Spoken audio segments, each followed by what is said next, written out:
কবিতাৰ শিৰোনাম কবিতাৰে সন্ধিয়াৰ আড্ডা। কবিতা হেনো এটি মনৰ ভাৱনা, সহজ সৰল ভাষাত লিখিব কবিৰ কাব্যিক অনুভৱে কবিতাৰ পথাৰ জীপাল কৰে। এতিয়া সন্ধিয়া আড্ডাৰ আখলত কবিতাৰ শব্দবিলাক বিচাৰি পোৱা কঠিন হৈ পৰিছে। সাজৰ তৰাইও ভুমুকি মাৰি পোহৰাব পৰা নাই ভাৱনাৰ আলয়। ইমান ইচ্ছা থকা স্বত্বেও ৰৈছোঁ থমকি। আকাশেদি উৰি যায় চাকৈ চকোৱা জাক, বাক বাককৈ চিঞৰ মোৰ বুকুত বাজি উঠে।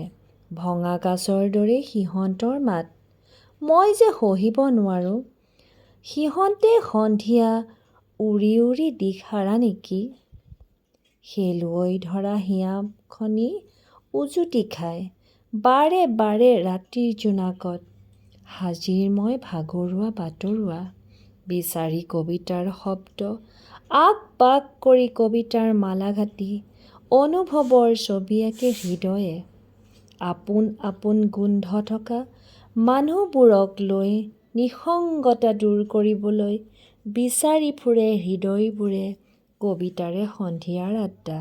গ্ৰুপৰ বাকৰিত এভুমুকি। ধন্যবাদ।